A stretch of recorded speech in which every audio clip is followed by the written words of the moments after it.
Topics Chapter 3 Part 2. The Electoral Count of 1877. Senator Morton's Scheme. Tilden's History of the Presidential Counts. President Grant concedes Tilden's election. Electoral Commission created. Disapproved by Tilden. Refuses to raffle for the presidency. Horatio Seymour's speech before the New York electors. Dr. Franklin's advice to his son. The Florida case. The Louisiana case. The Oregon case. Conflicting decisions of the Commission. The Commission for sale. The forged certificates from Louisiana. Decision of the Commission condemned by the House of Representatives. Letter of Charles Francis Adams. The Fraud Blazon. Tilden's reply. Protest of the Democratic minority of the Electoral Commission. Thurman and Bayard. James Russell Lowell. On the January 31 the Commission was elected, 3 Republicans and 2 Democrats being taken, by agreement, from the Senate, and 3 Democrats and 2 Republicans from the House. Republicans from the Senate: George F. Edmunds, of Vermont, Frederick T. Frelinghuysen, of New Jersey, and Oliver P. Morton, of Indiana. Democrats from the Senate: Allen G. Thurman, of Ohio, and Thomas F. Bayard of Delaware. Democrats from the House: Josiah G. Abbott, of Massachusetts, Henry B. Payne, of Ohio, and Eppa Hunton, of Virginia. Republicans from the House: James A. Garfield, of Ohio, and George F. Hoare, of Massachusetts. The justices of the Supreme Court designated in the bill were Democrats: Nathan Clifford, of Maine, and Stephen J. Field, of California. Republicans: Samuel F. Miller, of Iowa, and William Strong of Pennsylvania. The 5th justice elected by these was Joseph P. Bradley, of New Jersey. In all, 7 Democrats, and 8 Republicans. It was determined by the Republicans in caucus to leave Senator Conkling off the Electoral Commission, though he had been more influential probably than any other senator in securing the passage of the bill creating it. Conkling was omitted because he was known to be in accord with the President in thinking that the vote of Louisiana rightfully belonged to Mr. Tilden. He was the only Republican senator on the committee who was omitted from the commission. Conkling had agreed to address the Electoral Commission in opposition to its counting the electoral vote of Louisiana for Hayes. Various explanations of his failure to do so are in circulation. I have not been able to determine which of them all had the demerit of securing his silence. Note: Mr. Childs says, Grant was the originator of the plan. He sent for Mr. Conkling, and said with deep earnestness, "This matter is a serious one, and the people feel it deeply. I think this Electoral Commission ought to be appointed." Conkling answered, "Mr. President, Senator Morton is opposed to it and to your efforts. But if you wish the commission carried, I can do it." He said, "I wish it done." Tilden's popular majority over Hayes in the state of New York was 32,818, and the largest aggregate vote ever cast up to that time in that state. It exceeded Grant's vote in 1872 by 81,298, and Greeley's of the same year by 134,764. On the 6th of December the electors of the state of New York assembled at the Capitol at Albany, organized by the election of Horatio Seymour, president of the college, and proceeded to cast the electoral vote of the state of New York for Tilden and Hendricks for vice president. On taking the chair, Mr. Seymour became the interpreter of the profound concern which had been awakened among the people of all parties in Mr. Tilden's native state by the rumors which were coming from the South. Time has given Mr. Seymour's remarks a pertinence and an importance which was hardly accorded to them at the time of their utterance. After referring to the fact that the year in which we're about to participate in the election of a new President of the United States was the 100th anniversary of our existence as an independent people, he continued, "At this moment of general congratulation the people were startled by the assertion that there had been discovered in remote southern states the exact number of electoral votes which would be given to and would elect the presidential candidate who was not the choice of the majority of the American people." This surprise was greater because it was one of the charges made by the Republicans in the canvass to excite the minds of the men in the North, that the "solid South" would support the Democratic ticket. It was also urged that every Southern state had a deep interest in doing this, because they meant to make demands upon the national treasury. While this charge was unjust, no reason can be given why South Carolina, Florida, and Louisiana should not act in accord with the overwhelming majorities of the adjoining states. The public excitement reached the highest point when it was learned that the men who proposed to give these electoral votes to the candidate of the minority had been for years past charged with grave crimes, and that their personal security against legal punishment depended upon their success if falsifying the returns of their states. To them an honest count meant just punishment. I cannot be charged with partisan prejudice for any terms of reproach I may use in regard to the officials of Louisiana. I have no words strong enough to describe their unworthiness as set forth in official reports made by their political friends.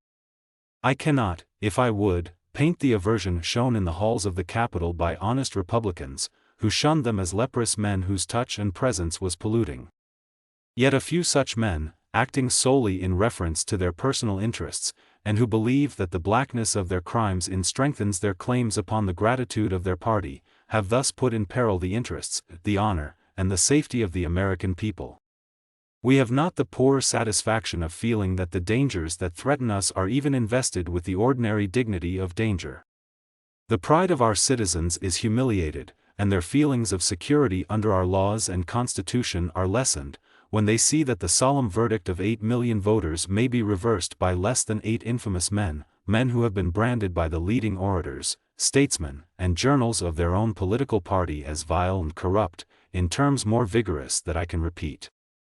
If, under our Constitution, the majority of the electoral votes of the states had been fairly given to the Republican candidates, although the popular majority is against them, all would have acquiesced in their election. Such results are to be regretted, as they do not give administrations the moral power they should have for their own dignity and the good of the country. To elect men to govern the Union against the will of the people by unfair methods is revolution. Such plots involve anarchy, distress, and dishonor. Those who engage in them, when they have taken the first steps, must go on at all hazards. They have staked their political fortunes, it may be their lives and liberties upon success. Fear goads them on to darker acts of treason. The first false steps forced a reluctant South into rebellion. In the same way they now impel desperate politicians who upheld usurpation in Louisiana in the past, to stand by them now, regardless of the honor and safety of the American Union. Will a free people trust such men with the reins of power? Will they consent to be dragged into danger and dishonor by men who are goaded on by fears which always haunt the guilty? The glory of this centennial year this fades away and darkens into this national shame and reproach. Aroused patriotism can crush resistance to law, but corruption kills honor, virtue and patriotism, says the foundations of society, and brings down the structure of states and nations in ruin and dishonor. While we implore all classes of citizens to enter upon the duty of deciding what shall be done to avert threatened evils, we respectfully appeal to the great Republican Party to see if the heaviest responsibility for a just decision does not rest upon them. And we make this appeal with confidence that a great organization, which had its full share of virtue and patriotism, will not, when it calmly reviews the events of the day, fail to do justice to us, to themselves, and to the country. We do not complain that under the excitement of the canvass, or that before the heat of the election should have passed away, you may for a moment grasp eagerly at a victory without seeing that such a victory may prove a curse to you as well as to others. But we beg you will reflect, now that you have had exerted in your behalf, not only the whole power of the national administration with its hosts of officials, but that the execution of all the laws relating to the election of the officers of the general government was entirely in the hands of your partisans. If we look at the provisions of these laws, we find that they contain features of a startling character, as they were framed before the passions excited by civil war had been allayed, and with reference to states still looked upon as hostile to our Union. The judicial officers of every grade who interpret these laws, almost without exception, belong to your party.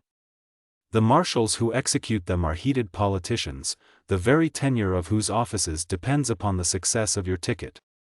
They can summon a vast array of deputies, and all of these may make arrests, in some cases without process, and by express enactment are places above the reach of the laws and the judiciary of the states. At the late election, Republican officials, at the expense of the general government, could examine every registry in the principal towns and cities. They could and did arrest men for accidental clerical errors of others in giving the name or the number of a house.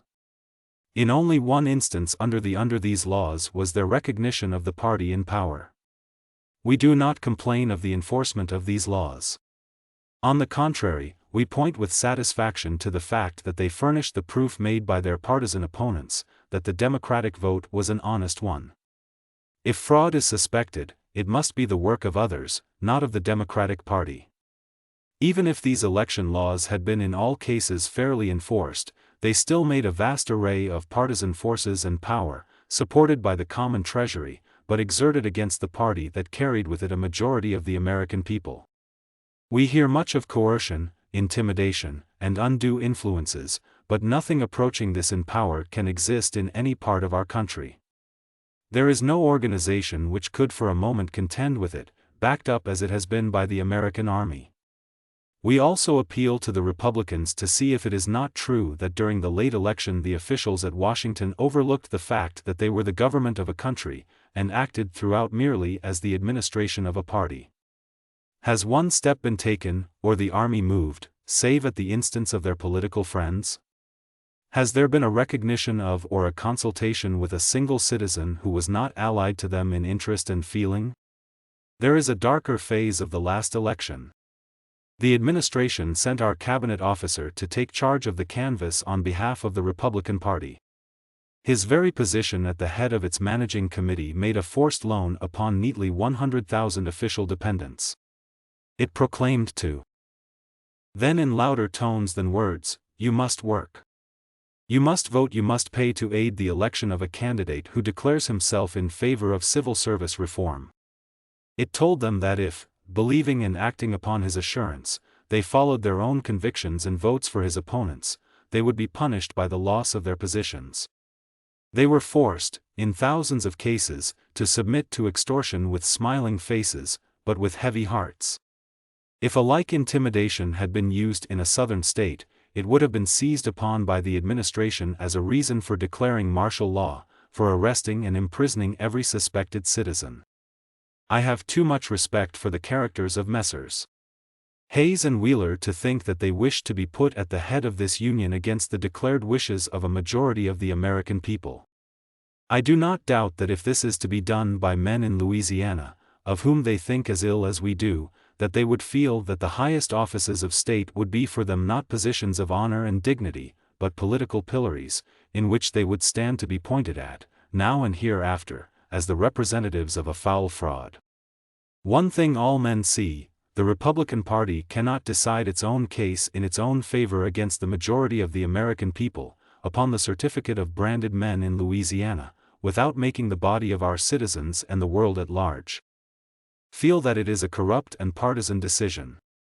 Such judgment will not only destroy our honor and credit for the day, but will be a precedent for wrongdoing in the future.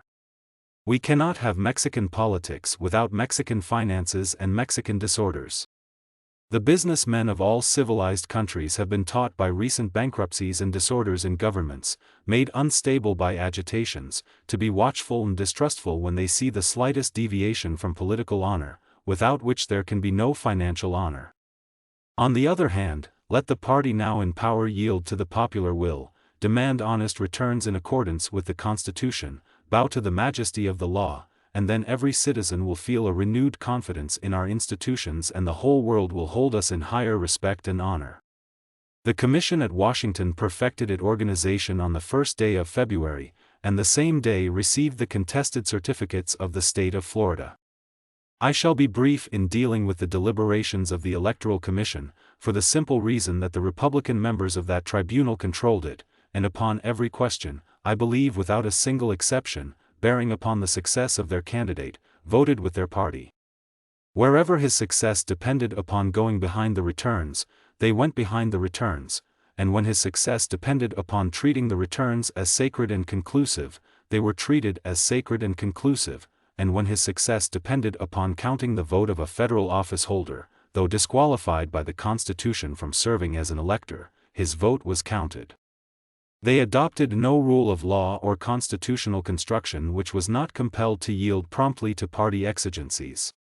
The Florida case involved two vital questions. First, the legality of the proceedings of the returning board in returning as duly chosen, and the governor of Florida certifying the appointment of Republican electors from that state, and, second, was Frederick C. Humphreys, one of the electors so returned and certified, being at the time holder of an office under the federal government, eligible under the Constitution, which provides that no person holding an office of trust or profit under the United States shall be appointed an elector. The Commission disposed of the first question by deciding by a strict party vote, 8-7, that it is not competent under the Constitution and the law as they existed at the passage of said act to go into evidence aliend, defined, from another source, from elsewhere, as, a case proved aliend, evidence aliend, the papers opened by the President of the Senate in the presence of the two houses, to prove that other persons than those regularly certified to by the governor of the state of Florida, in according to the determination and declaration of their appointment by the Board of State Canvassers of said state prior to the time required for the performance of their duties, had been appointed electors, or by counterproof to show that they had not, and that all proceedings of the courts or acts of the legislature or of the executive of Florida, subsequent to the casting of the votes of the electors on the prescribed day, are inadmissible for any such purpose. Here the rule is formally laid down that the Commission has no legal nor constitutional competence to go behind the electoral certificates delivered to and opened by the President of the Senate. This rule held good only so long as it served the purpose of the majority. As to the objection made to the eligibility of Mr. Humphreys, the Commission is of the opinion that, without reference to the question of the effect of the vote of an ineligible elector, the evidence does not show that he held the office of shipping commissioner on the day when the electors were appointed. Here is the distinct admission that they did take evidence aliend, from another source, from elsewhere, the certificates, to prove that Mr. Humphreys was not ineligible. The reader is requested to note that this decision in Humphreys' case is made, without reference to the question of the effect of the vote of an ineligible elector. They declined to pronounce against the validity of such a vote, for they already had reasons for apprehending that other cases would come before them in which the electors would appear ineligible on the face of the certificates, and as the loss of a single electoral vote would have been fatal to their candidate, they did not mean to commit themselves against counting the vote of an ineligible elector if his vote should prove to be necessary. In other words, they had undertaken to count Mr. Tilden out and their candidate in, and they did not propose to deprive themselves of the liberty of so construing the Constitution as to accomplish their purpose. When the Louisiana case was reached, it appeared that 2 of the electors certified by the returning board were disqualified by the Constitution of the United States, and 4 others by the Constitution of Louisiana, which provides that, no person shall at any time hold more than one office. A. B. Levacy when elected was a United States Commissioner, and O. H. Brewster was surveyor of the United States Land Office.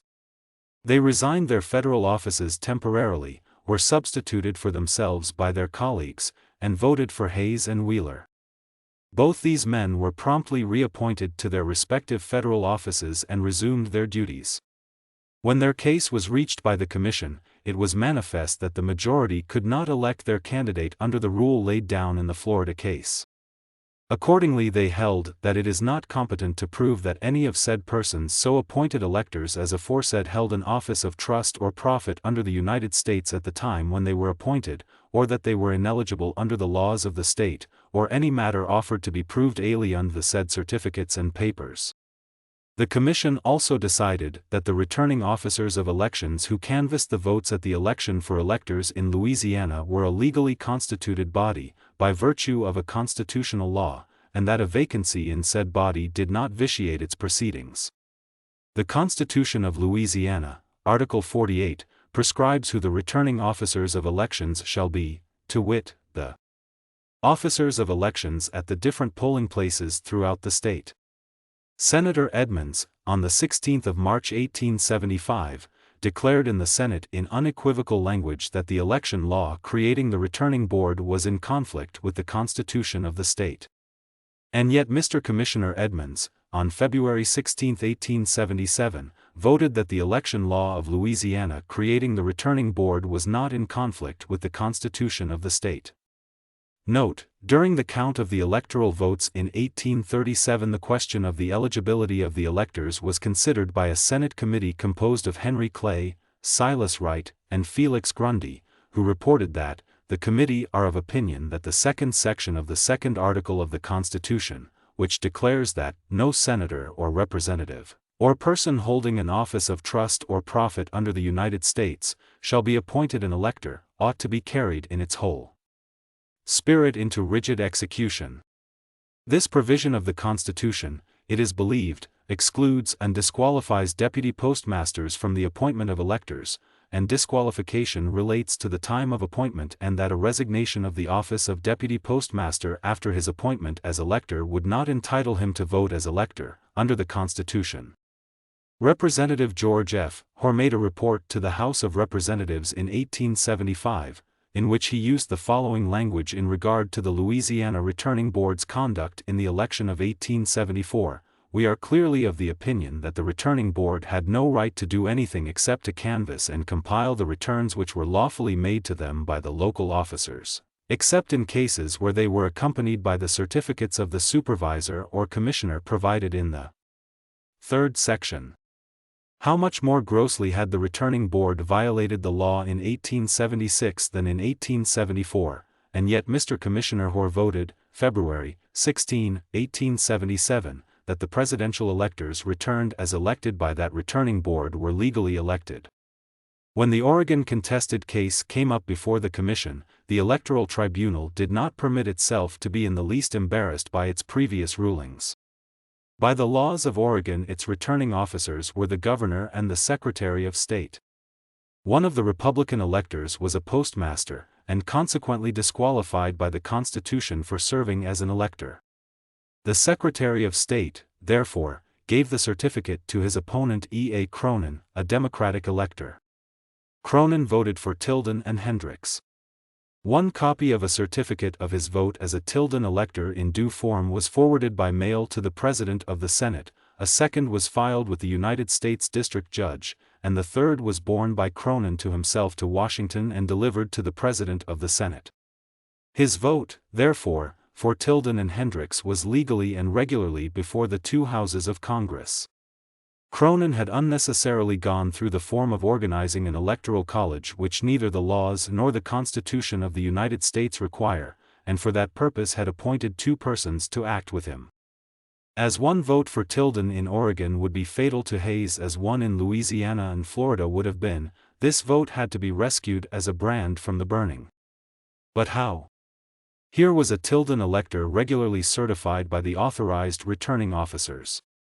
To reject him was to elect in his place a man certified to them to have been an officer of the federal government. Was it to be prepared for this emergency that they forbore in the Florida case to decide whether the holding of a federal office disqualified Humphreys as an elector? It was a very aggravating case for the Republican commissioners to deal with, but they rose to the level of the occasion. The hope was not drunk wherein they had dressed themselves, they did not weakly let, I dare not, wait upon, would, but boldly decided that the Secretary of State did canvass the returns in the case of before us, and thereby ascertained that J.C. Cartwright, W.H. Odell, and J.W. Watts had a majority of the votes given for electors, and had the highest number of votes for that office, and by the express language of the statute are deemed elected. They further held, that the refusal or failure of the Governor of Oregon to sign the certificate of the election of the persons so elected does not have the effect of defeating their appointment as such electors. The commissioners made this decision in favor of Watts, the Republican, solely upon the ground that he had the highest number of votes. But if the highest number of votes was sufficient for an elector in Oregon, why was it not sufficient in Florida where the electoral ticket had an incontestable majority of 91, and in Louisiana where it had an incontestable majority of over 7,000? They altogether suppressed the supreme fact that the Secretary of State had certified to the Governor that another person had been elected and that Watts had not been, and the further fact that the Secretary of State and Governor, and no one else, by law constituted the returning officers of Oregon. This suppression was necessary because in Louisiana they had held that an elector is not appointed according to the terms of the Constitution until he has received the certificate of such appointment from the returning officers.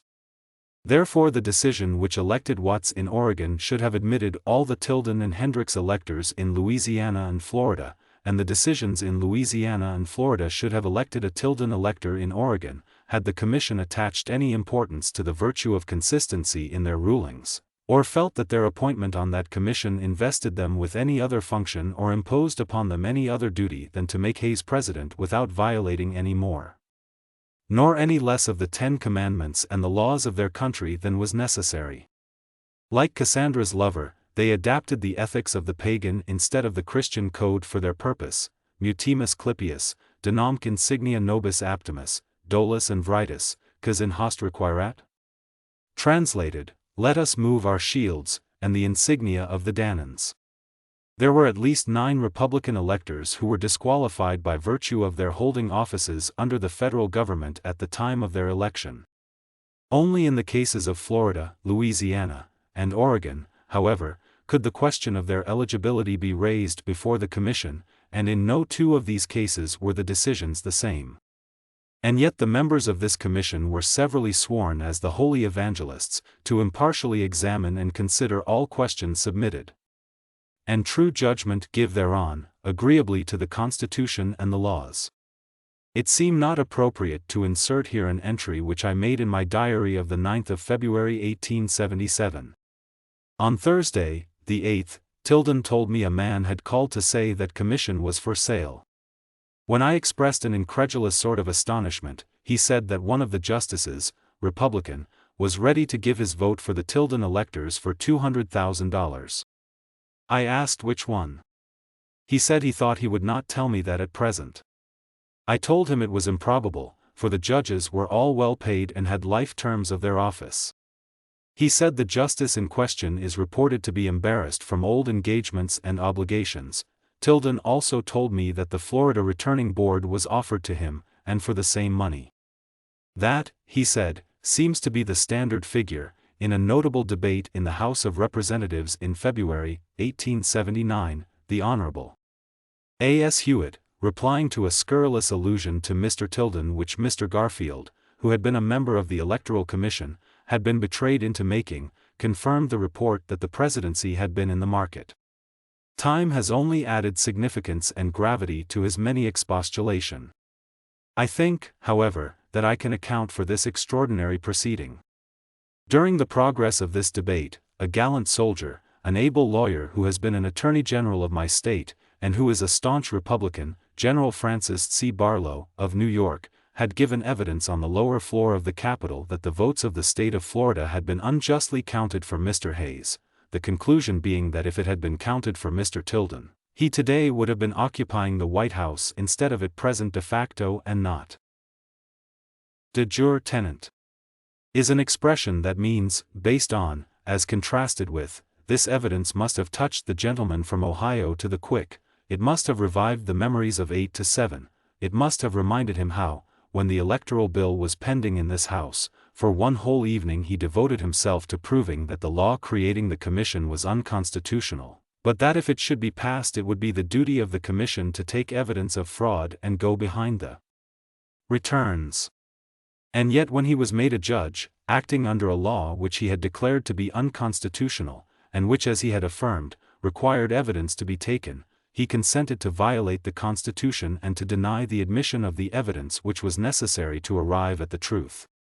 When the great wrong thus done by the vote of the gentleman from Ohio, for it was his casting vote in every case that excluded the evidence, was thus made manifest by the testimony of General Barlow, did that feeling of remorse which is the attribute of great minds force him to attempt to drown the reproaches of conscience by alleging that the man who today is of right President of the United States was the author and finisher of frauds and therefore should be excluded from the high office to which he had been elected by the people. High minds of native pride and force must deeply feel thy pangs, remorse. Fear for their scourge mean villains have, thou art the torturer of the brave. Gentlemen on the other side realize fully that a great wrong cannot be committed in this country without being finally redressed by the voice of the people, for they remember what took place in General Jackson's case in 1828, and they know that the voice of the people is the voice of God, who had declared, "Vengeance is mine, I will repay, saith the Lord." They see no refuge from the coming judgment but in destroying the character of the man whom they have robbed. For months an uninterrupted stream of abuse, misrepresentation, and calumny has been poured out upon his devoted head, but the testimony of the last few days has justified the assertion which I have never failed to make when Mr. Tilden's character and integrity have been attacked, that not one particle of dishonest action can be traced to him.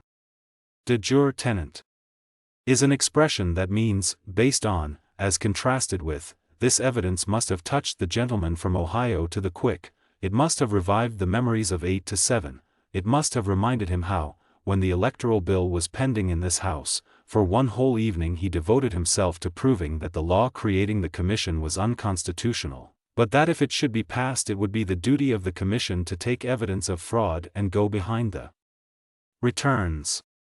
And yet when he was made a judge, acting under a law which he had declared to be unconstitutional, and which as he had affirmed, required evidence to be taken, he consented to violate the Constitution and to deny the admission of the evidence which was necessary to arrive at the truth. When the great wrong thus done by the vote of the gentleman from Ohio, for it was his casting vote in every case that excluded the evidence, was thus made manifest by the testimony of General Barlow, did that feeling of remorse which is the attribute of great minds force him to attempt to drown the reproaches of conscience by alleging that the man who today is of right President of the United States was the author and finisher of frauds and therefore should be excluded from the high office to which he had been elected by the people. High minds of native pride and force must deeply feel thy pangs, remorse. Fear for their scourge mean villains have, thou art the torturer of the brave.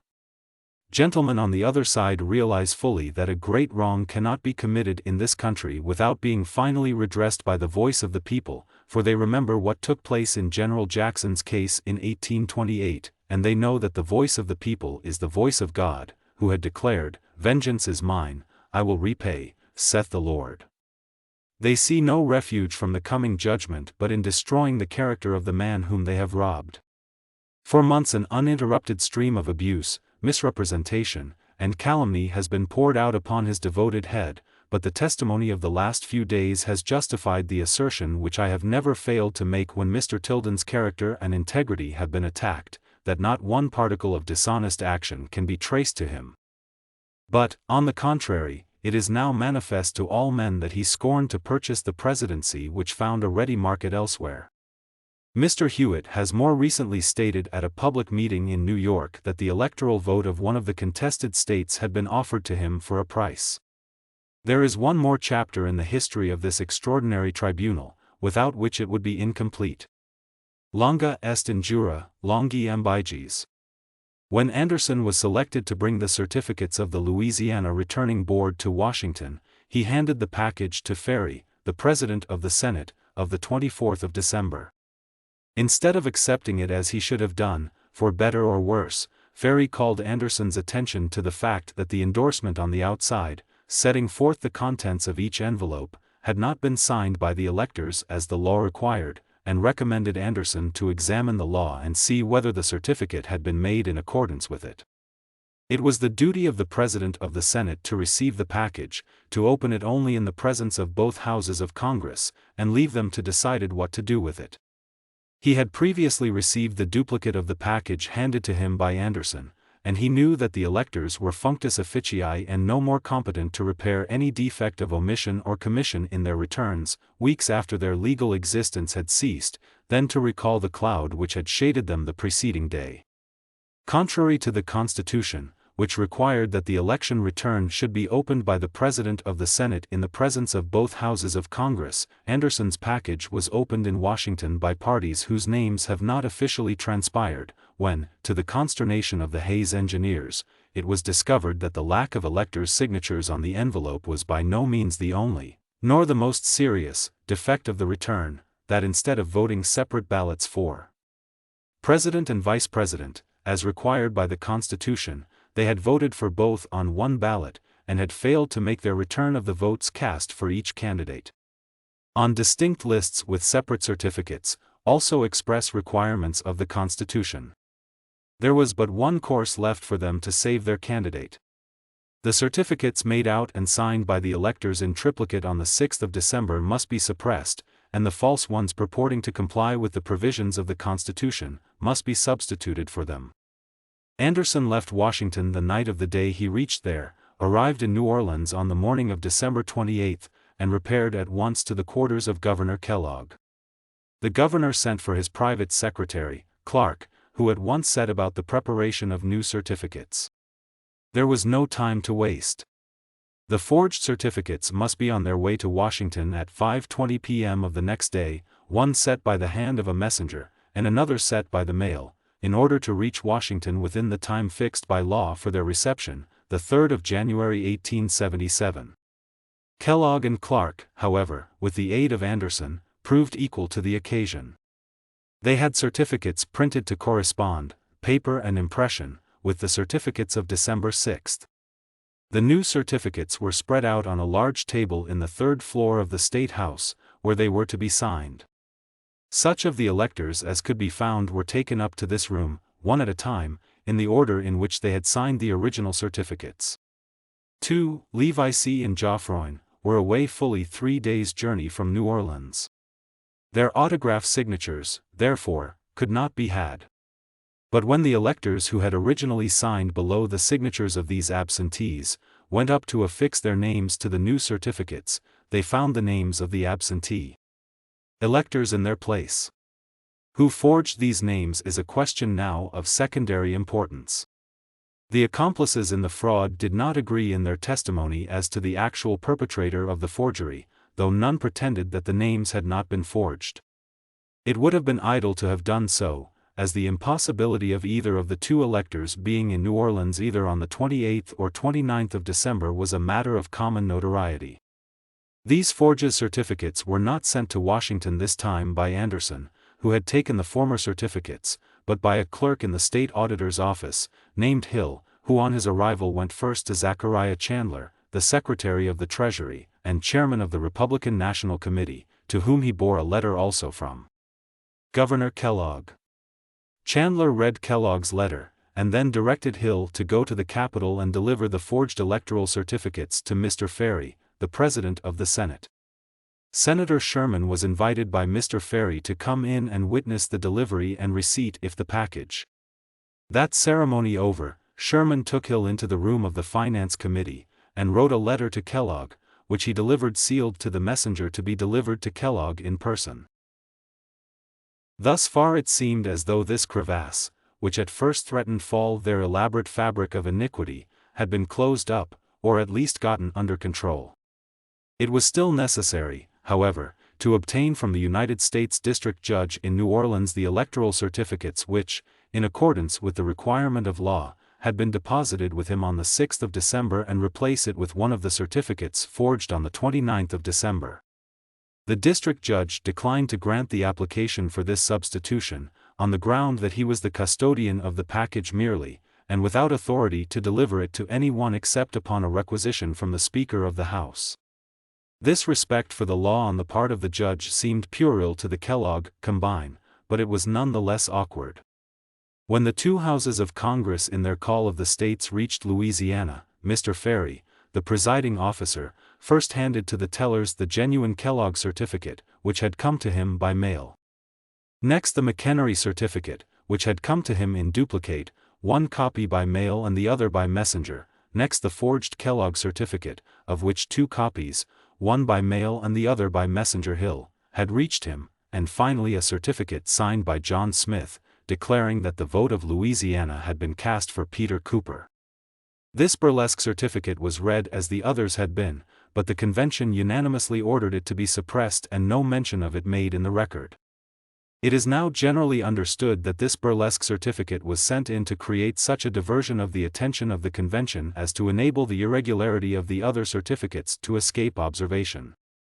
If so, it was a complete success, for not one of the Democratic lawyers, managers, senators, or representatives remarked that there was one certificate made by the Republican electors of Louisiana which did not comply with the requirements of the Constitution, and the duplicates Of another, from the same electors, which were in proper form, though forged, a circumstance which could hardly have been possible but for the confusion and distraction which resulted from the reading of Peter Cooper's certificate and the discussion which it provoked.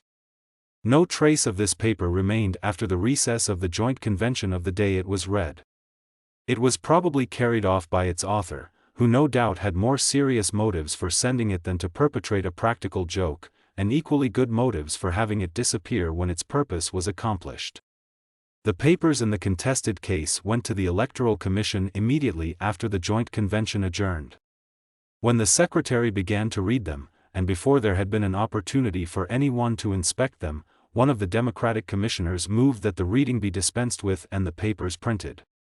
The motion was not opposed. Thereupon the Honorable Nathan Clifford marked the certificates severally for identification as follows. The first certificate of the Kellogg electors which did not meet the constitutional requirements was marked numbers. Number 1 NC, the Democratic certificate which was all right was marked. Number 2 NC, and the forged certificate was marked. Number 3 NC. With these marks on the certificates, they were sent to the printer, but not to the public printer, not to the congressional printer, not to the government printer, in accordance with the invariable rule before and after this, but to a private job printer. When they came back printed, the distinguishing marks put on them by Judge Clifford were found to have been omitted, and what is even more extraordinary, this job printer, instead of sending back the originals with the printed copies to the Secretary of the Commission, who was their responsible custodian, sent only the originals to the Secretary, and had 2 of his press boys distribute the printed copies among the members of the Commission and the Council. It is no longer susceptible of demonstration that his job printer did not distribute copies of the genuine certificate marked, number 1, NC.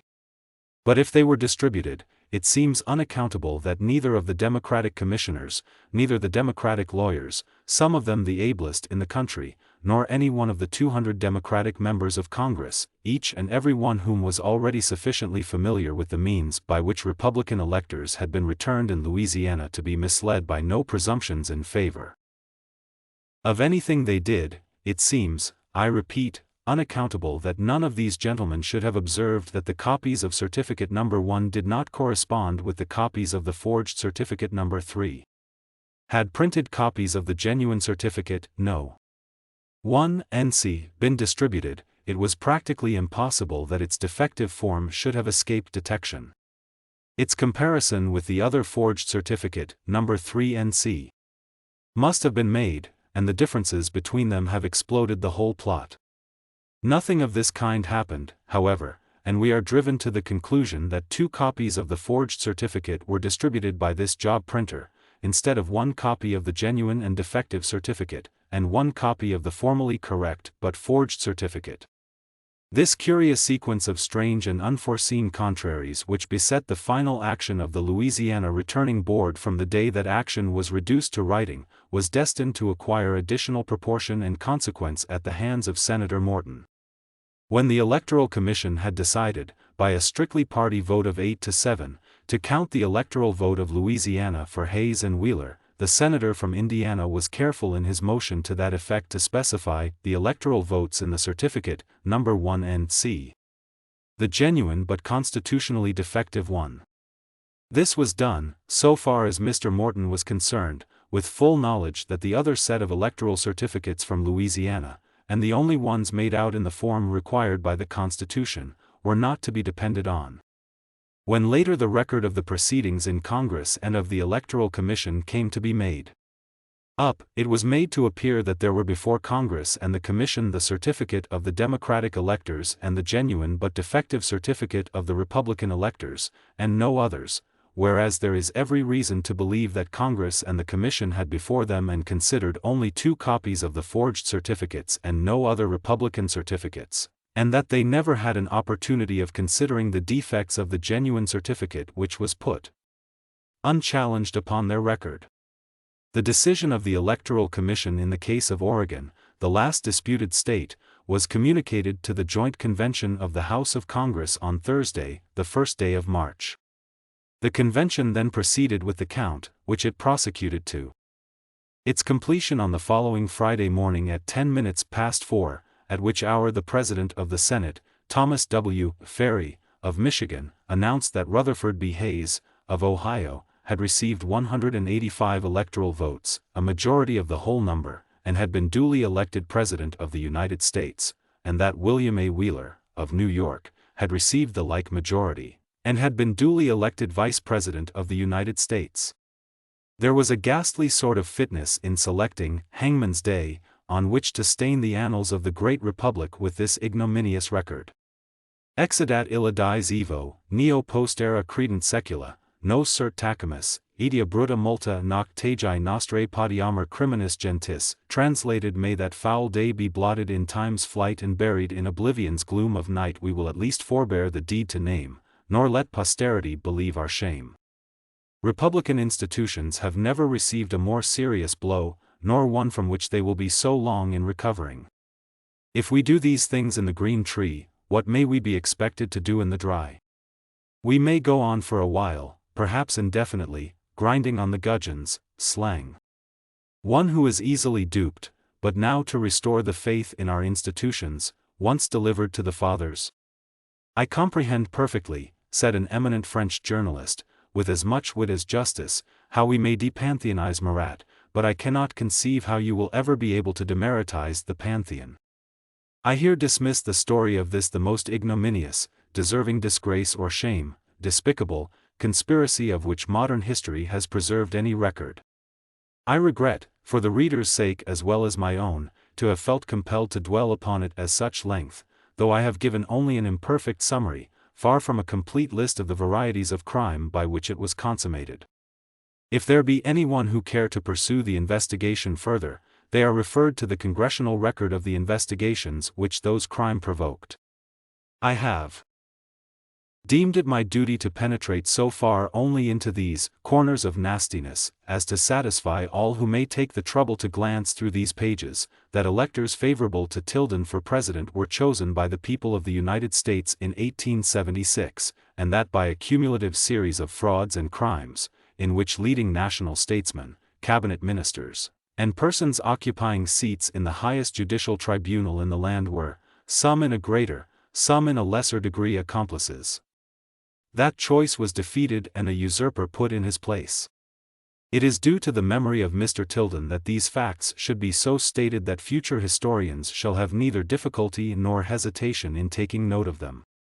Why men occupying the most exalted and responsible positions in the country should have ventured to compromise their reputations by this deliberate consummation of a series of crimes which struck at the very foundations of the Republic, is a question which still puzzles many of all parties who have no charity for the crimes themselves. On the day previous to the 3rd of March, the House of Representatives, by a vote of 137 to 88, adopted a series of preambles introductory to the following resolution. Resolved by the House of Representatives of the United States, that it is the duty of the House to declare, and this House does solemnly declare, that Samuel J. Tilden, of the State of New York, received 196 electoral votes for the office of President of the United States, all of which votes were cast and lists thereof signed, certified, and transmitted, to the seat of the government, directed to the President of the Senate, in conformity with the Constitution and laws of the United States, by electors legally eligible and qualified as such electors, each of whom had been duly appointed and elected in the manner directed by the legislature of the state in and for which he cast his vote as aforesaid, and that said Samuel J. Tilden having thus received the votes of a majority of the electors appointed as aforesaid, he was thereby duly elected President of the United States of America, for the term of 4 years commencing on the 4th day of March, A.D. 1877, and this House further declares that Thomas A. Hendricks, having received the same number of electoral votes for the office of Vice President of the United States that were cast for Samuel J. Tilden for President as aforesaid, and at the same time and in the manner, it is the opinion of this House that the said Thomas A. Hendricks, of the State of Indiana, was duly elected Vice President of the United States for the term of 4 years commencing on the 4th day of March AD 1877 inch. Note, the Democratic minority of the Electoral Commission directed the Honorable Josiah Gardner Abbott, one of their colleagues from Massachusetts, to prepare an address to the American people, protesting against the decisions of the majority, in which he was to set forth the reason for their action which, under the laws establishing the commission, they had no opportunity of reporting to Congress. This address is a vigorous and compact statement of the wrongs which they and the country had sustained at the hands of the majority, but, for reasons which have not transpired, was never promulgated.